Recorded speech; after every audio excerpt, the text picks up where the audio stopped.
I'm Caroline Wright. I'm Director General of the British Educational Suppliers Association. So we are the strategic partners of the Bett team, working on Bett London and the Bett Summits around the world.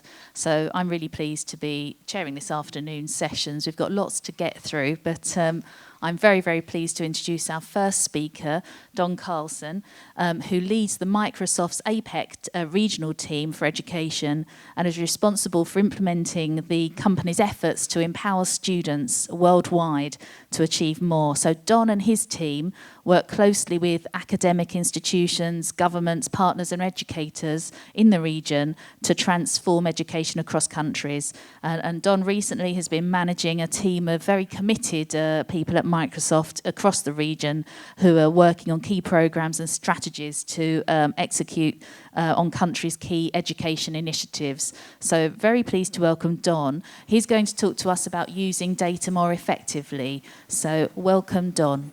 Great, thank you very much, and welcome. After lunch, I know it's a bit tough. We hear a lot of data analytics, and I get a lot of questions from people asking about what's the next best big thing in education, and where are we going, and what do they see as actually outcomes that are more of greater aspects for teaching and learning in terms of the outputs that are happening. And one of the big things we're seeing is the use of data analytics, and we're seeing the use of big data. And we're saying, well, what relevance does that have in education as we go through it? Why is this important? What's the relevance for it? We've had that for a while. I've went through the Canadian system as a student, obviously, and as a teacher. And when I was teaching years ago, we had our own sort of data analytics, and this is back in the early 90s. And basically, and I probably still use them, the bubble sheets, you know, you do the multiple choice exams, and you do A, B, C, D, and you fill those out, and then you scan them in, and as a teacher, you got back the results. And you got the results back, and I knew I had 30% of the class failed question 2.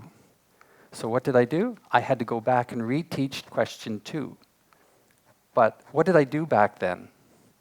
I taught it the exact same way I taught it the first time. I might have spoken a little louder because they didn't get it the first time. But other than that, that would have been the only change. Never occurred to me that the way I was teaching this might actually not be the right way. How do I know why they got that wrong? I just know they got it wrong. And I didn't change anything that works from that. You go ahead 25 years, and all of that is changing now. And that's what I wanted to step through a little bit today, of why this is important, what relevance does it have in education, and then what I wanted to do is just share one of our partners, Literatu, with Mark Stanley, who's on the stage with me. They've actually got a solution. They've been working with schools across the region on making this happen today. And I just wanted to show the practical implementation of what we've been talking about. So the first thing that we see, and you heard it this morning, around this idea of OECD, and you talked about PISA results, and we looked at all those, and you look at the leagues tables, and it's a big issue in some countries.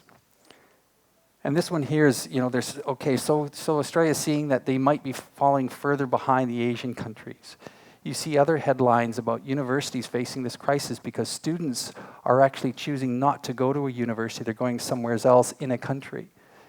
Why is it that university students, potential university students, are going to New Zealand or Australia rather than their local university in Thailand? What's going on with those students? What's happening with those students as they're moving forward and moving out of a potential system? And the other thing that's happening, of course, as you're looking at this, it says poor quality education. You heard today, this morning in the first presentation or the second presentation, around this idea of quality and access, which was quite enlightening, because when we look at it, and for us, as we look at this education system, just to put things in context, I look at it the same way. Quality of education, skills for employability, equity and access. 3 key pillars that we look at to ensure success. Not a lot different from what you heard this morning, so it was actually quite an interesting validation. So just to put it in context of what we're talking about today, I'm looking at it, I don't know if that came through very well, the quality of education. That's the one thing I wanted to focus on this afternoon, and how that looks at data analytics and the relevance of data analytics in relation to quality of teaching and learning. How do we know there's quality? Teacher capacity is a big part of that. But this idea of personalization of learning and learning and student outcomes becomes key. In order for us to do that, we have to understand our students. So if I'm talking about personalized learning, and I'm saying that I've done something as a teacher that hasn't worked, and I try to do something else, how do I know what resonates with the student?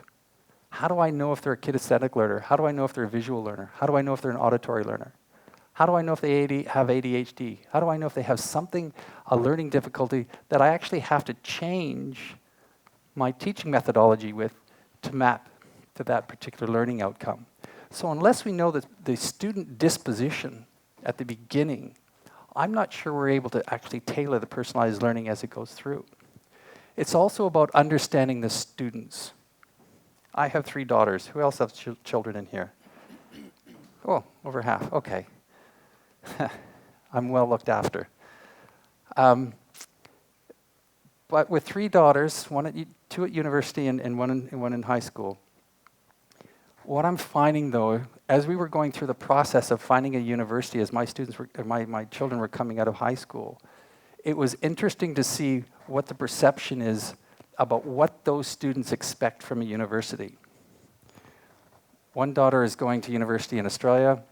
One daughter had a position that was offered to her in Rotterdam in the Netherlands. She didn't take that. She's now looking at going to Canada for university, and I don't know where the third one's going to end up. It's kind of irrelevant, really. It's just a university as far as I'm concerned. But at the end of the day, a lot of the students, and I listen to what my daughter's friends are saying and what I'm seeing in the market, which is quite a validation of who are your students?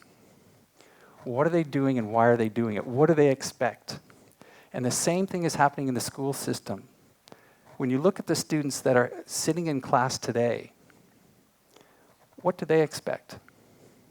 They have an enormous amount of expectation around this idea of customization.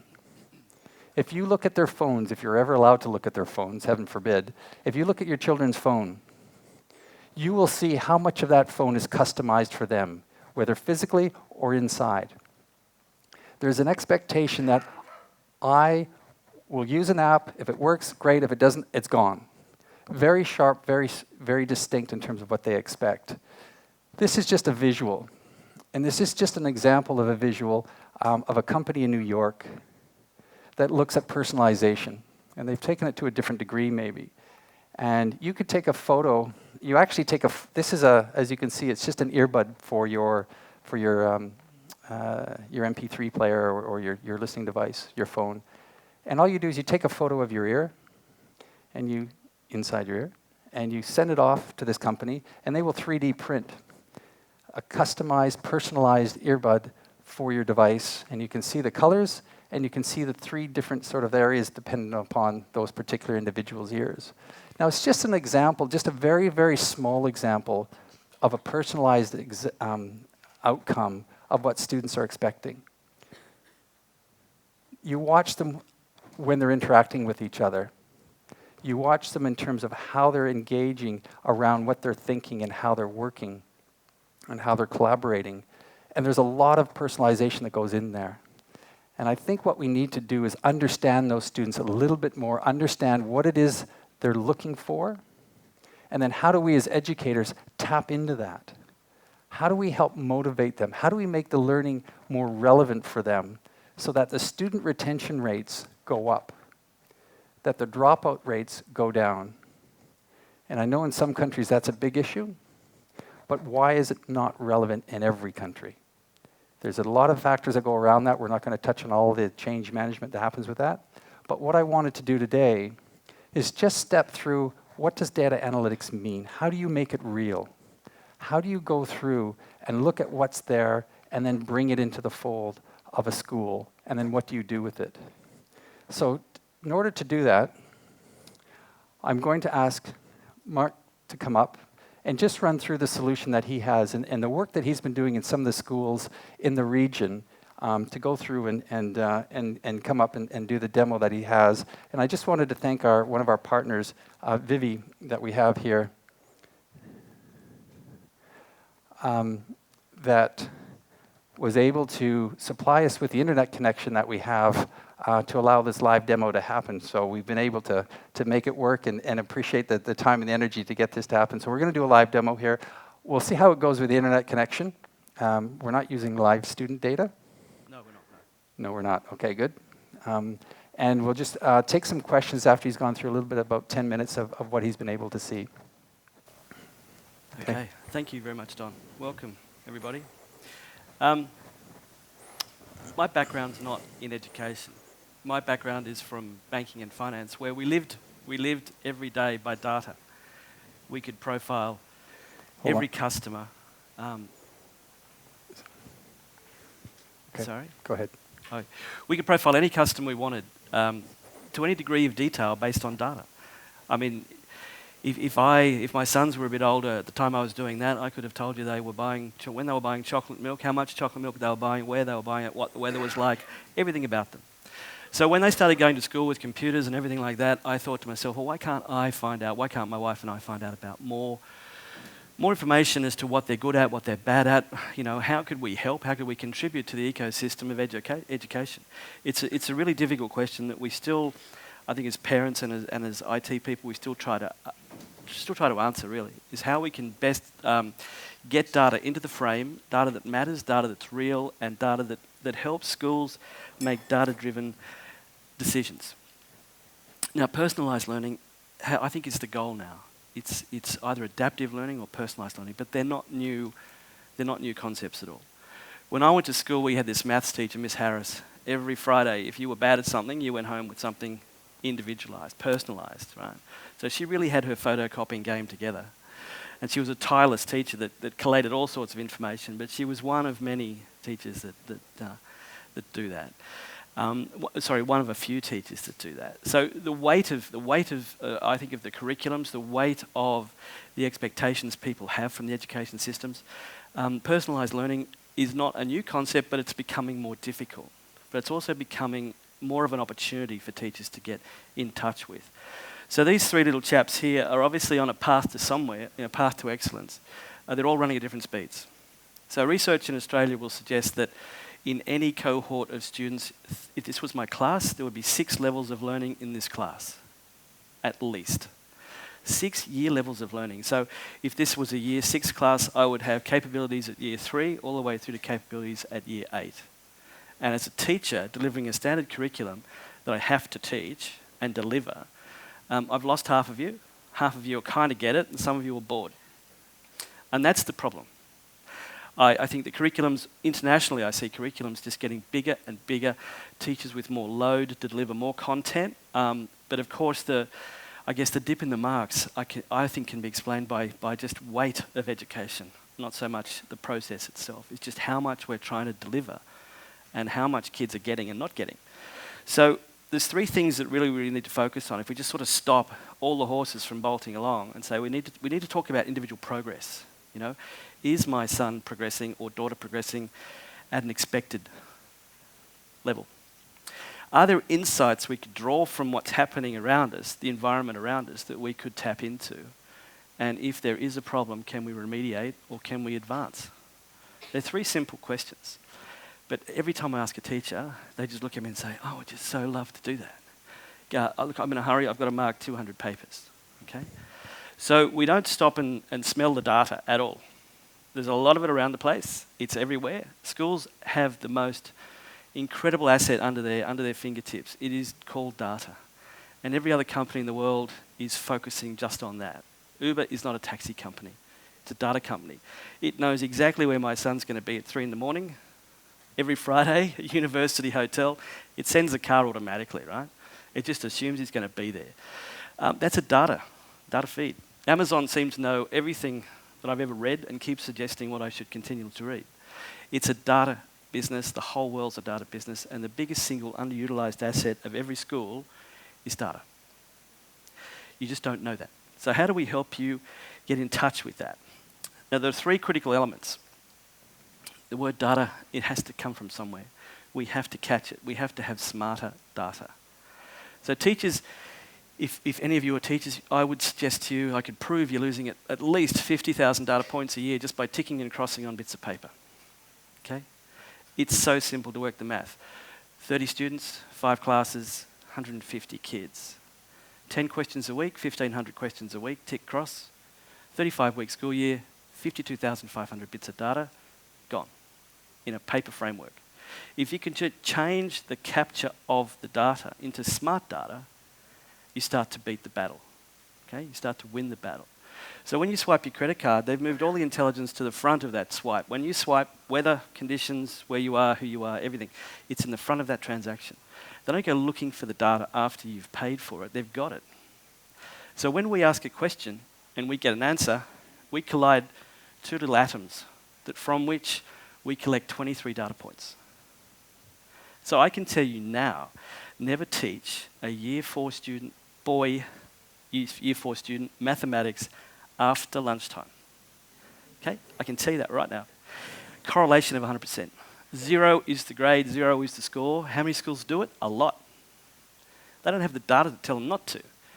Now, if you move those kids into the forward motion of a morning session just after they've had a chocolate milk at recess, you've got a higher maths score. You've got more attention span going. That's not me being professorial about it. That's simply data talking to teachers. Okay? As a cohort, you've got to start talking about this stuff. And that's what we call insights. So if you can collect it, you start to build insights. And you start to build student-centric learning stories, which are the most important stories. If anyone's ever been to parent-teacher night and walked away really happy with what they've heard, no one put their hand up. Okay, as a parent, I speak to lots of parents. They all walk out of parent-teacher night saying, look, I know that teacher knows them. They just can't remember what they're bad at. Okay? They're there every day. She's got those 50,000 data points in his or her head. It's all there, but it just can't come out at the right time when it's needed. What are they bad at? And if you can't do that, you can't do adaptive and personalised learning because you're right behind the 8 ball the whole time. 6 levels of learning, 50,000 ticks and crosses. You're busy. You're working till 10 o'clock at night time. You're doing after schools. But all those things you do, the data's gone. It's left the building. We're in recovery mode. So how do we get ahead of this? And really that's where I'm going to now attempt to go live. Literatu is a platform. It's an assessment platform, and it's designed around two core concepts, is that teachers are the most important people in the whole education process. We do not do well here unless you're doing well with teaching in your capacities. So that means we've got multiple pedagogies in this room. We've got multiple ways of teaching the same thing. We've got multiple modalities that you all will use to teach different things. We embrace all of that. We are not telling you what you should be teaching, how you should be teaching it. We're collecting the results of your teaching. This is formative assessment. Okay, formative for teaching, formative assessment for learning, as learning, are both very relevant in this conversation. So we catch, I won't go through the question and answer side, but this is really the outcome of it. We go into, that old sort of joke, horse walks into a bar and the barman says, why the long face? Well, I use that as a teacher walks into the staff room and everybody else says, why the long face, right? A class has just gone on. It's been, they always are what they are. They come from different angles, they get interrupted. But during that process, data can be collected. It can be collected in many ways. And it can be just a 2 or 3 question, reach in and read the tea leaves. It can be that simple. But what comes from that is the most important thing. Because if you smash your 50,000 data points with 23 extra metadata points that I add to it, you start to build, as a teacher, over 1 million data points a year for yourself. And if you have a school of 40 teachers, you're in the business of 40 million data points. And if you run that for an entire year, you can predict where your curriculum problems are going to be next year because you've got a reference point of base data. So data just gets better. It's kind of addictive. The more you get of it, the more you enjoy having it. And this is what this is all about. This is about moving between classes, and we use metaphors because data can be, a lot of teachers, even today, have said, oh, data, I'm not really sure about data. It's your data. And when we show it to you in a metaphor you understand, I think it starts to resonate. So this is called a weather station. And this is where you simply look out the window and you look at what's been going on day by day. So this is a daily spread of data for a class. And you move to the day you want. This is where the web is a bit laggy, okay? But you can skip through all the things you've been doing in this class and hit on something. And from that something, we start taking you on your journey. We start looking at, and this is a bit of latency, it'll start to tell you, okay, here's the spreads of what happened. Whatever you did, this is what the outcome is. You have a huge variance in data. Problem number one, straight away, is you have a very low mean median and you've got a very high standard deviation. Now, if you've got 30 kids in the class, you've almost got a point per class, a deviation per student. Something went wrong. So it's to Don's point, where the bubbles used to talk back, now this is live data talking back. So as students are working, you're monitoring this data as it's happening live, okay? And you're seeing what opportunities you have right now to fix the problems that are emerging right now. And with the concept of a big bubble being big trouble, you tap on the question and you see what problem it was. So within a couple of movements of my finger, I managed to hit on a class a day, get a distribution, the stats, and understand exactly where the problem is. And that is real-time information. That's as it's happening. It can also be in the staff room later on. It can be talked about with cohorts of teachers at cohort level. This is just one example of a metaphor of data which starts to pan itself out across multiple metaphors of data. And if I can, it's not going to play me there. Okay, we're going to go to PowerPoint because the internet's just given up. So here's a different view of the same data. Okay, this is either by activity, by question, by faculty, by skill, by curriculum, by whatever metadata point we collide with the answer. So we collide 23 metadata points around a data point. So do you know what AMC squared is? No, 23 data points. Okay, so it's exponential what happens. So we can start to look at patterns of day, time, curriculum, subject, topic, skill, difficulty. We start to look at all these metrics around the question which are preloaded. And we start to look at real data for what it is. You know, where are the spreads of the marks? Where are the kids' skills lacking? What is the biggest single thing I could do today? Who could I send home with customized activities and personalized homework? So if I were live, I would click on this red average button here and it would come up with the questions that are troubling this student. One more click and that student's going home with personalized homework about that problem that they're having. Okay? So you've now got a new connection back to parents. You've now got a new connection back to the ecosystem of everyone trying to help. You're live and you're on the spot. And you're clicking with one finger because that's what the software's all about. So the next metaphor is the topic list. So this is very popular in places like Singapore where everyone has to make sure, it's very regimented around teachers. And I was just talking to someone this morning and said a lot of teachers in Singapore are resigning from the stress of teaching, the load of work. 5,000 teachers, which is a huge loss. But this is a curriculum and the curriculums get big. This is a term's worth of curriculum, colour-coded. You determine the colours. This particular school, very high achieving school in Singapore, it goes red when someone drops below 95%. Okay, that's not my son's school. Red's not even in fact, most things are red. But green, orange. These are the traffic lights. It's around a metaphor of stop, go slow, or speed up real quick. It's designed to take you into live data points as to where trajectory is going up and down. So we manage trends. We manage top and lower scoring students. We manage the level of reasoning, the level of difficulty of the question, so that you're instantly looking at what's going well, what's not. So schools that we work with use this in so many different ways. They look at, they'll go in the staff room and say, I just don't know how to kick this topic across the line. I'm stuck with air pressure. I just can't get these kids to do it. Another teacher will say, my class is screaming at that. You're doing something wrong. How about we swap classes for a session? Okay? It's this interactivity that data gives you that makes the most or the best use of it. It's not just a case of reading this on the screen. It's the insights that come from this. And every time I show a teacher this, I kind of go into the technical how we got there, but they come at it from so many angles and say, oh, Mark, hang on, stop. I can see the problem. I can see it. There's a gap. They did badly in electricity, so there's no point teaching them about valency. Okay? So they start joining the dots, and that's what teachers do. So this is not, superimposed over the top of teachers. It's not a monitoring technique by management. It's a live in-case use for teachers. The next metaphor, that was the end of the metaphors. We're heading towards the end of time, but Don made a point about equity. And I think this is one of the things that we've focused on in our journey as well, is that all this live cloud transaction stuff is great if you've got a big internet connection. Look what happens when we don't have internet, right? We sort of go into this hole. And, I hate it when schools say, we just don't have a good enough internet. So we work on the premise that if you've got low, no, or slow internet, we're still in the game, right? Because we've got a virtual server environment. So we put this little box into the school, plug it into the network, and these kids are in Chiang Mai. These kids have actually first day out with a computer on their desk. Yeah.